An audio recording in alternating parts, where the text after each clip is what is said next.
Hey guys, Sean here. Today I'll be profiling my Centur-Ion Bystial deck. Centur-Ion is a deck I've gotten into recently and I really enjoy it. It's a synchro focused deck, infamous for its double Cosmic Blazar Dragon end board, which is very fun. The deck plays really well into hand traps and it can play Bystials really well, so it's really good into decks that are weak to Bystials like Mitsurugi, plays through all the common hand traps, and I think it's a really cool deck. So without further ado, let's get into the profile. Alright, let's begin with 3 copies of your Centur-Ion Primera, one of your main starters of the deck. So Primera is one of your 13 starters in the deck. On summon, it will add you any Centurion card from deck to hand. Whilst in your spell and trap card zone, you can special summon it. And also whilst in your spell and trap card zone, level 5 or higher Centurion synchro monsters you control cannot be destroyed by card effects. So the main gimmick of Centur-Ion is that instead of adding cards, for the most part you'll be placing cards from your deck into your spell and trap card zone. So all of your Centurion monsters have the effect where they can special summon themselves from the spell and trap card zone. And then with Primera, it has the unsummon effect to add a card. So this is your main 1-card starter, definitely maxed out at a 3. It's also a tuner, which is very important for your synchro plays. Next up, 3 copies of your Centur-Ion Trudea, also a 1-card combo.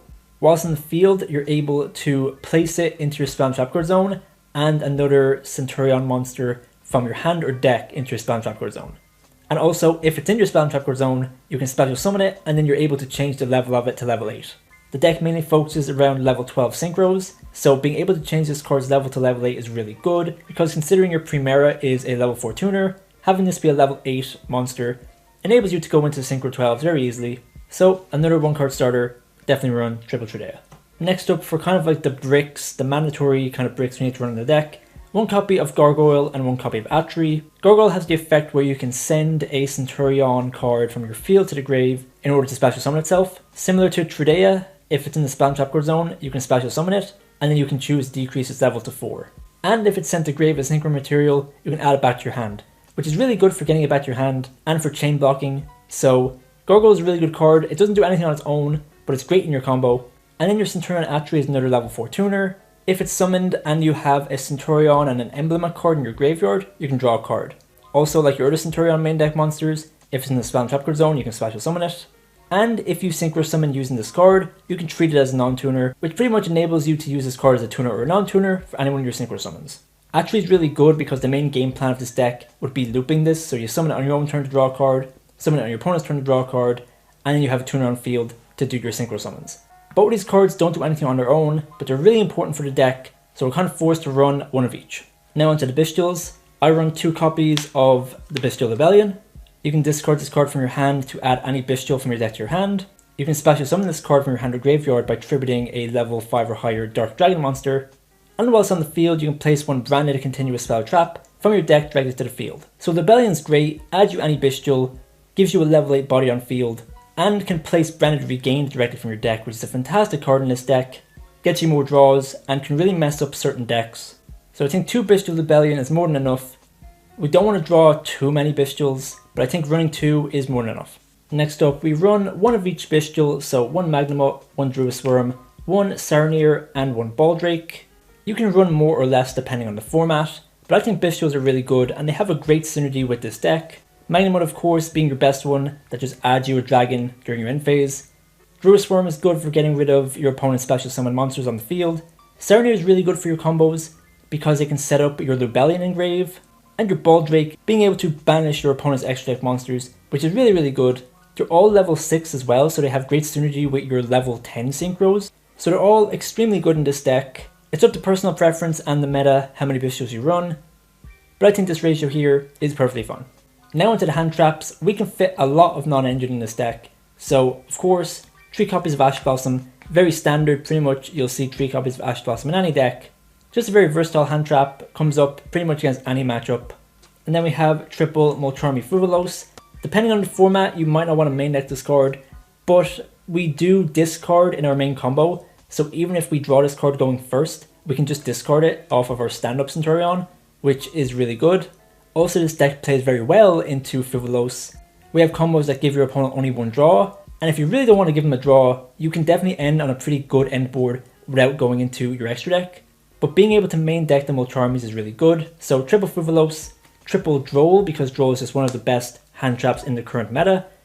Completely shuts down decks like Mitsurugi, and pretty good against decks like Vanquish Soul and stuff like that. It's also a spellcaster, so that can help you go into your Spirit Eyes of Blue, which we run in the extra deck, so Droll is fantastic. Next up, 2 copies of your Ghost Spell, again, good against matchups like Mitsurugi, and just pretty much a lot of different matchups.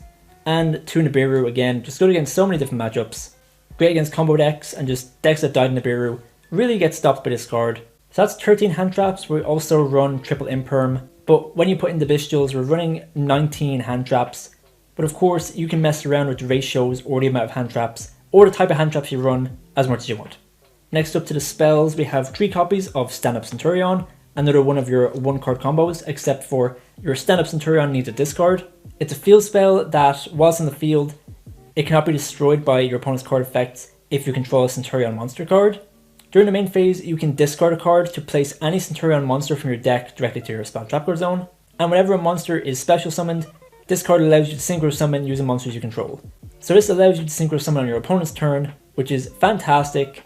This is definitely the most important card in the deck. This is a vital endboard piece, which is also why we run the copy of Terraforming. So we have 4 copies of this in the deck, so we 100% play as many copies of Stand Up as we can. Next up, 3 copies of Emblema Oath. Now this card is a 1-card combo, however, it doesn't end on as good of a board as the other 1-card combos, but it is a really good extender as well. But also it is an Emblema card, it's not a Centur-Ion card, so the only way we can search this is our extra deck Primera Primus. But this card is fantastic. It has 2 effects. It either lets you place a Centur-Ion from your deck to your spell and trapguard zone, or it lets you set a Centur-Ion spell or trap directly from your deck. So this card is either able to place something like a Primera directly from your deck to your spell and trapguard zone to start your combos that way, or it can allow you to place something like a Stand Up Centur-Ion directly into your field zone. The only issue with this card is that using its first effect to place a monster from your deck to your spell and trapguard zone, while a monster with that name is on your field, you're locked into special summoning Centur-Ion monsters, which can lock you out of certain plays. So it's not the ideal 1-card starter, but it's a great extender and it's really important for your combos. So we 100% maxed out triple Emblema Oath. It's really good. Next up, 1 Wake Up Centur-Ion, another kind of brick card. It doesn't do anything on its own. It's a quick play spell that allows you to special summon a level 4 or level 8 token if you have a monster in your spell and trapguard zone. So being able to choose between a level 4 and a level 8 token is really good depending on the situation if you want to go into a level 8 or level 12 synchro. But it has another effect in grave where you can banish it from the graveyard to send from deck to grave any Centur-Ion card, which is just amazing. You can send something like a Centur-Ion Bonds or even a Centur-Ion Phalanx. So this card is very versatile. The 1 copy is essential. Next up, 1 copy of Centur-Ion Bonds. This is fairly optional, you don't need to run this card, but I think it enables some very cool things. It's a quick play spell that lets you place 1 Centur-Ion monster from your hand or grave to your spell and trapguard zone. It doesn't target as well, which is really good. And whilst in the graveyard, if a Centur-Ion monster is special summoned, you can target one of your Centur-Ion monsters in the graveyard and place it in your spell and trapguard zone. This card is really good, it's a really good search target off of your Primera if you already have something like your stand-up. And allowing you to place more cards in your spell and trapguard zone is really good for going into your Snake Eyes Dooms Dragon. So I like the 1 copy, it can be kind of a brick and I definitely think you can just cut this if you want. But I like it, I think it's pretty cool, so 1 copy of Bonds. Next up, 1 copy of your Branded Regained. You'll be setting this to your field off of your Bystial Lubellion. Its effect is, if a light or dark monster is banished, you can target that monster, shuffle it into the deck and draw a card. And its other effect is, if your opponent normally special summons a monster, you can target 1 Bystial in your graveyard and special summon it. So this card is really good in the grind game, really good against certain matchups. Against Malice, this can be insanely good because it can just prevent their Malice monsters from special summoning themselves. So 1 copy of Branded Regained, really good, definitely a reason to run the Bystial package in this deck. And for the final spell, 1 copy of Talents. It's at 1, and it's just a fantastic card, super versatile. Whenever you have this card in your hand, it just makes your chances of winning that duel skyrocket. So 1 copy of Triple Talent. For the traps, 1 copy of your Phalanx. You can target 1 monster card on the field and then banish it until the next standby phase. Of course, a really good disruption, but there's some really cool stuff you can do with this card. Because it says monster card specifically, you're able to target some of your Centur-Ion monsters that are in your spell and trapguard zone, banish them and then special summon them during the next standby phase, which is really cool. Because this card specifically banishes and then special summons the monster, you're able to trigger the effects of special summon monsters again. Unlike cards with SP that say return the monster, Phalanx special summons the monster during the next standby phase, so any of your monster effects that activate on special summon will activate again. So really good disruption, and there's a lot of really cool things you can do with this card, but it also has the graveyard effect where you can banish it to target one of your Centur-Ion synchro monsters in your graveyard, special summon it, but decreases attack by 1500. So this is really good for your combos. Your main combo will use this effect in the graveyard to special summon one of your synchros in order to extend your synchro plays. So this card has so many different uses, one copy is fantastic. And finally, as mentioned before, triple imperm, just another great hand trap, but of course, replace this with whatever you like. Onto the extra deck now. One copy of your Centur-Ion Auxila and one copy of your Centur-Ion Legatia. Both are generic level 12 synchros. Auxila on special summon searches you any Centur-Ion card, and Legatia on summon will draw you a card and it allows you to destroy your opponent's highest attack point monster on the field. But they both have really good defensive effects, so while you have Auxila on the field, all of your face-up spam trap cards cannot be destroyed by card effects. So it's really good at protecting your back row, it can protect your Brenna Regained, and can also protect your Centur-Ion monsters that are in your spam trap card zone. And Legatia's defensive effect is that monsters you control with 2k or less attack cannot be destroyed by battle. So this can protect your small Centur-Ion monsters, but it's also really good at protecting something like a Spheres, which this deck can sometimes end on, so that's really cool. And their final effect is that during the end phase, you can target a Centur-Ion monster. With Auxila, it can be from your grave or banishment. With Legatia, it can be from your hand or grave, and place that monster to your spam trap card zone. So that sets you up for your synchro plays on your opponent's turn. Both cards are extremely important, they do so many different things. They both activate on special summon, so if you bring them back from the graveyard using something like your Phalanx, you'll be able to trigger their effects again. One of each is more than enough, so one copy of Auxila, one copy of Legatia. Next up, two copies of your Centur-Ion Primera Primus. It's level 8 synchro, and it's also a tuner which helps you synchro climb from this into something like your Auxila or your Legatia. And on synchro summon allows you to add an Emblema card from your deck to your hand, and then you can non-target pop 2 cards, one card you control and one card your opponent controls. So this card is really good going first and going second, and is really important in your main combo and gives you access to your Emblema cards, which is the only card in your deck that actually searches them.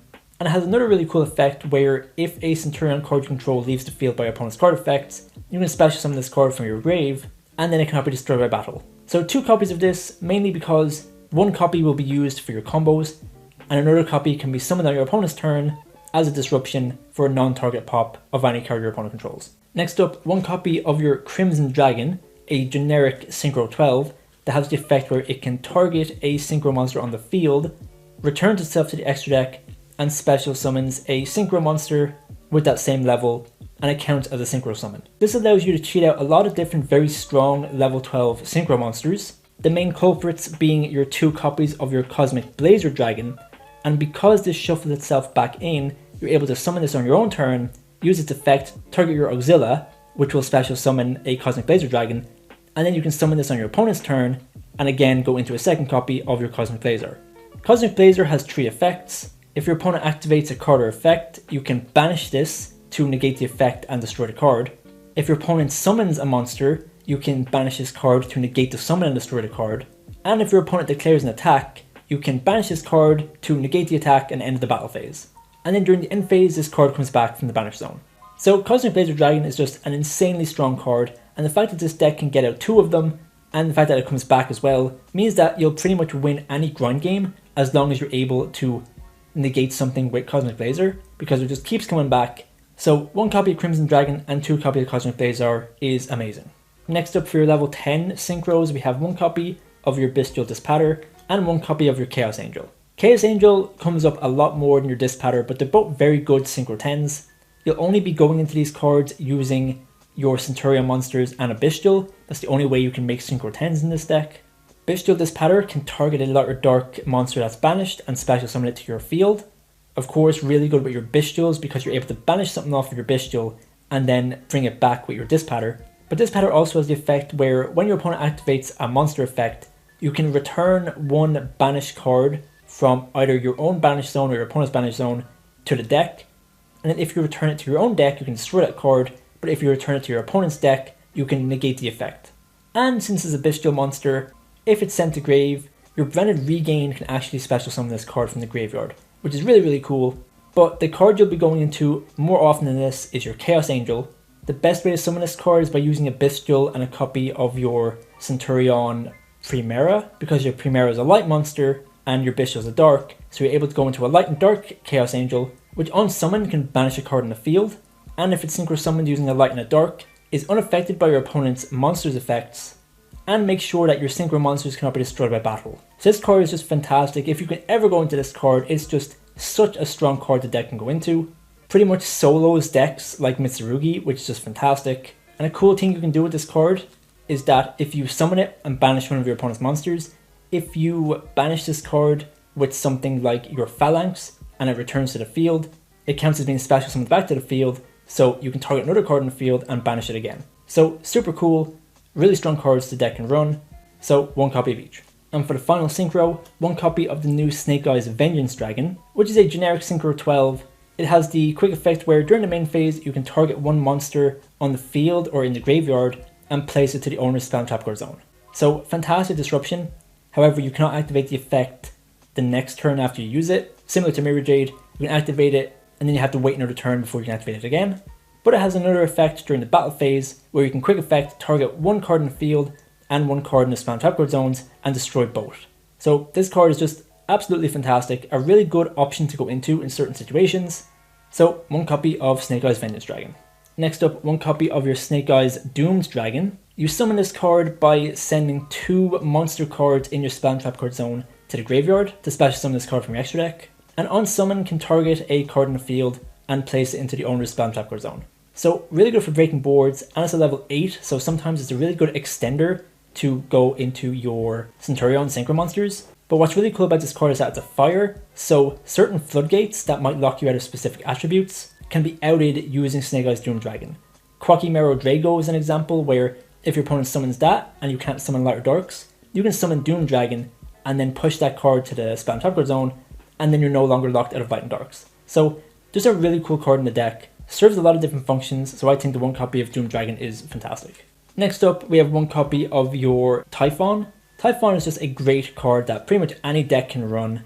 You can special summon this card by overlaying your highest attack point monster if your opponent had special summoned 2 monsters from the extra deck during this turn or the previous turn. It prevents both players from activating the effects of monsters with 3k or more attack, and it allows you to detach a material to bounce one card from the field to the hand. It can be a really good final push in certain situations. The only downside is that when you summon this card, you cannot summon for the rest of the turn. However, considering we summon so much on our opponent's turn, if you end on this and some Centurion cards in the back row, you have a pretty good chance of winning the duel. So one copy of TY-PHON is just really good. Finally, onto the links, we have one copy of your Spirit with Eyes of Blue. Now the reason we run this card is because it requires 1 level 4 or lower dragon or spellcaster. Now your Primera is a spellcaster, and it's a way to turn your Primera into a dragon, and then alongside a Bystial can turn this into a Spheres, which needs 2 dragon type monsters. And of course Spheres is just a fantastic card. You can tribute it to bounce a card in the field, and then when it's tributed, you can special summon a dragon monster straight from your deck. Of course this can special summon any of the Bystials, but it can also special summon something like your Gargoyle or your Atrii, which is really cool. So one copy of Spheres, and for the final link we have one copy of SP, just a generic really strong link monster. If it's special summoned using a monster from the extra deck, you can target a card on the field or in the graveyards and banish it. And it also has the effect where if your opponent activates a card or effect, you can target one card you control and one card in the field and banish both until the end phase. So this card is just fantastic, very versatile, does so many different things. It won't come up too often in this deck, but it's always a nice option to have. So I think these 3 link monsters are very good in the deck. Alright, so that's it for my Centurion deck profile. Overall, very happy with this deck. It's been my main deck for the past few months, and I've been very happy with it. It's super fun, very strong, can play through so many different hand traps, makes use of Bystials super well, and it's just a really cool deck. But definitely let me know what you think in the comments. If you have any suggestions or ideas, definitely let me know. If you want to see a Centurion build of another deck, maybe something like Centurion Red Dragon Archfiend, let me know, because I'd be definitely interested in making a deck profile of that. If you're interested in buying this deck, make sure you check out our TCG Player affiliate link in the description. If you use that link to buy cards, you'll be directly supporting the channel and helping us keep up the content. Another way to support us would be to become a member. members get access to our videos as soon as we make them. Special shoutouts to all of our members: Kieran Thompson, Ronil, Master Jojo TCG, John Tran, Vex, and Lazard. Thank you all so much for the continued support. We really appreciate it. And again, thanks for watching and stay tuned for more Centur-Ion content.